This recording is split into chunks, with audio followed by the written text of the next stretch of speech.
ರತ್ನಸ್ ಕಿಚನ್ಗೆ ಎಲ್ಲರಿಗೂ ಸ್ವಾಗತ. ಇವತ್ತಿನ ರೆಸಿಪಿ ಏನಪ್ಪಾ ಅಂದ್ರೆ ಅಲಸಂದೆಕಾಳು ಬಜ್ಜಿ. ಮತ್ತೆ ಅದನ್ನು ಮಾಡುವ ವಿಧಾನ ಮತ್ತೆ ಅದಕ್ಕೆ ಬೇಕಾಗಿರುವ ಇಂಗ್ರೀಡಿಯೆಂಟ್ಸ್ ಏನು ಅಂತ ಒಂದ್ಸಲ ನೋಡ್ಕೊಳ್ಳೋಣ ಬನ್ನಿ. 1 ಬೌಲ್ ಅಲಸಂದೆಕಾಳು ಕುಯ್ದು ಎಲ್ಲ ರೆಡಿ ಮಾಡ್ಕೊಂಡಿರೋ ಬಜ್ಜಿ ಮೆಣಸಿನಕಾಯಿ, ಚಕ್ಕೆ, 2 ಲವಂಗ, ಜೀರಿಗೆ, ಬೆಳ್ಳುಳ್ಳಿ, ಶುಂಠಿ, ಹಸಿರು ಮೆಣಸಿನಕಾಯಿ 6 ಇಂದ 7, 2 ಈರುಳ್ಳಿ, ಮತ್ತೆ ಸಬ್ಬಕ್ಕಿ ಸೊಪ್ಪು, ಕರಿಬೇವಿನ ಸೊಪ್ಪು, ಕೊತ್ತಂಬರಿ ಸೊಪ್ಪು, ಪಾಲಕ್ ಸೊಪ್ಪು. ನಂತರ ಒಂದು ಜಾರ್ ತಗೊಂಡು ಅದಕ್ಕೆ 1 ಬೌಲ್ ಅಲಸಂದೆಕಾಳು ತಗೊಂಡಿದ್ದೀನಲ್ಲ ಅದನ್ನ ಮೀಡಿಯಮ್ ಆಗಿ ಗ್ರೈಂಡ್ ಮಾಡ್ಕೋಬೇಕು. ನೋಡಿ, ಜಾಸ್ತಿ ತರಿನೂ ಇರಬಾರ್ದು, ನೈಸು ಇರಬಾರ್ದು. ನೋಡಿ, ಇಷ್ಟು ಬಂದ್ರೆ ಸಾಕು. ನಂತರ ಹಸಿರು ಮೆಣಸಿನಕಾಯಿ 7 ರಿಂದ 8, ಬೆಳ್ಳುಳ್ಳಿ, ಶುಂಠಿ, ಚಕ್ಕೆ 2, ಲವಂಗ 2, ಸ್ವಲ್ಪ ಜೀರಿಗೆ. ಅದನ್ನು ಅಷ್ಟೇ ನೈಸಾಗಿ ಇದು ಮಾಡಬಾರ್ದು, ಮೀಡಿಯಮ್ ಆಗಿ ಈ ತರ ಗ್ರೈಂಡ್ ಮಾಡ್ಕೋಬೇಕು. ಅಂದ್ರೆ ದಪ್ಪ ದಪ್ಪ ಹಾಕ್ಬೋದು, ಅದು ಬಜ್ಜಿಗೆ ಹಾಕ್ಲಿಕ್ಕಾಗಲ್ಲ, ಒದ್ರೋಗುತ್ತೆ ಅದರಿಂದ.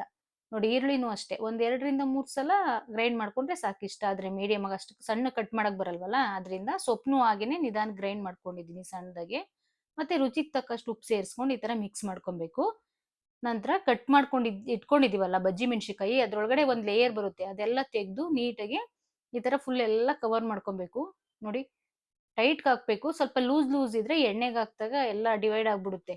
ಮತ್ತೆ ಒಂದ್ ಬಜ್ಜಿನ 2 ಭಾಗ ಮಾಡ್ಕೋಬೇಕು, 4 ಭಾಗ ಮಾಡ್ಕೋಬಾರ್ದು. ಬಜ್ಜಿ ಮಾಡ್ತೀವಲ್ಲ ನಾರ್ಮಲ್ ಆಗಿ, ಆ ತರ ಮಾಡ್ಕೊಂಡ್ರೆ ಈ ತರ ಮಸಾಲೆ ಸೇರ್ಸ್ಲಿಕ್ ಆಗಲ್ಲ. ನೀಟಾಗಿ 2 ಭಾಗ ಆದ್ರೆ ಕ್ಲೀನ್ ಆಗಿ ಕವರ್ ಆಗುತ್ತೆ.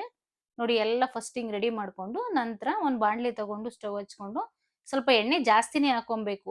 ಕೆಲವರು ಸ್ವಲ್ಪ ಸ್ವಲ್ಪ ಎಣ್ಣೆ ಹಾಕೊಂಡ್ರೆ ಅದು ಬೇಯಕ್ಕಾಗಲ್ಲ, ಫುಲ್ ಎಲ್ಲ ಒದ್ರೋಗುತ್ತೆ. ನೋಡಿ, ಈ ತರ ಒಮ್ಮೆಲೆ ಹಾಕೊಂಡು ಲೋ ಫ್ಲೇಮಲ್ಲಿ ಸ್ಟಾರ್ಟಿಂಗ್ ಅಲ್ಲಿ ಲೋ ಫ್ಲೇಮಲ್ಲಿ ಬೇಯಿಸ್ಕೋಬೇಕು.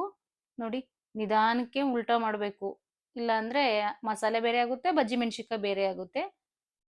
ತುಂಬಾ ಚೆನ್ನಾಗಿರುತ್ತೆ. ಯಾವಾಗ್ಲೂ ಒಂದೇ ತರ ವಡೆ ಬಜ್ಜಿ ಎಲ್ಲ ಮಾಡ್ತಿರ್ತೀವಲ್ಲ, ಇದೊಂಥರ ಡಿಫ್ರೆಂಟ್ ಆಗಿ ತುಂಬಾ ಚೆನ್ನಾಗಿರುತ್ತೆ. ಯಾಕೆಂದ್ರೆ ಎಲ್ಲಾ ತರ ಸೊಪ್ಪುಗಳು ಕಾಳುಗಳೆಲ್ಲ ಹಾಕಿರ್ತೀವಲ್ಲ.